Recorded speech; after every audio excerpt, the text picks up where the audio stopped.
Rockin' the 1980s with commercialism and materialism, cable TV, blockbuster movies, and an emergence of yuppies showed the changing face of America.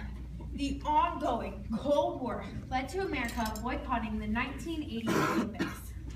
Iran-Contra, conflicts with Cuba, and war rising with Iran led to America being the target for terror. That morning, I kissed my wife goodbye and reminded her of our anniversary cruise that was only 5 days away. Unfortunately, we would never make it to that cruise. Piloting TWA 847 would change the course of my life forever. Shortly after takeoff, my co-pilot and I started hearing banging in the passenger's cabin. Heavily armed with grenades and guns, 2 Arabic-speaking men burst into the cockpit, demanding that the plane be flown to Algiers, which is on the coast of North Africa. I tried explaining to them that the plane did not have enough fuel for their destination. After much persuading, they received the explanation and agreed on one point: Beirut, Lebanon. Throughout the flight, the terrorists ran up and down the aisles, terrorizing the passengers by beating them with the butt of their guns and severely beating an American soldier.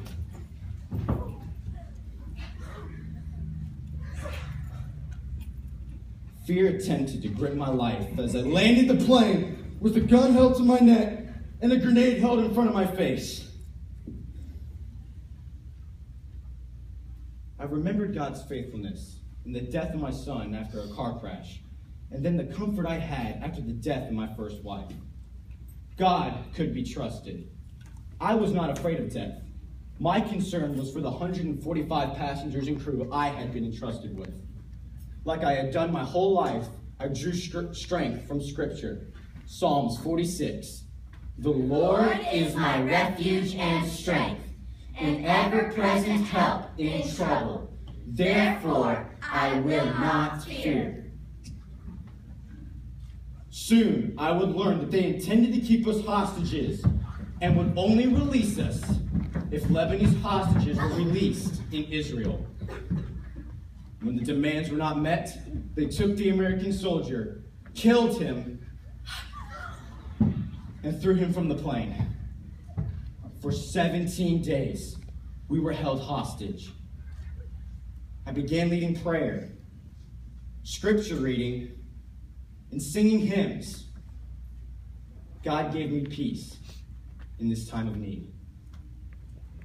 Little did I know, millions of Americans were following this ordeal nightly on the news. They considered me a hero for preventing a tragic situation from getting any more dangerous. Finally, after 17 grueling days, we were released. In the interviews that followed, I had a chance to witness to millions of people about how God gave me peace and comfort in this time of need. I continued to fly for TWA shortly after, then retired. Then I flew for Mission to Aviation's Fellowship, delivering supplies to missionaries in the most remote parts of the world. I am John Testrake, and God made me brave.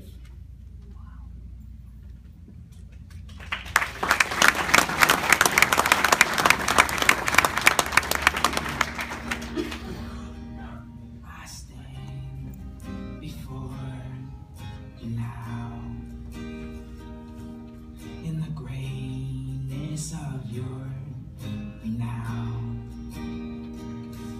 I have heard of the majesty, wonder of you.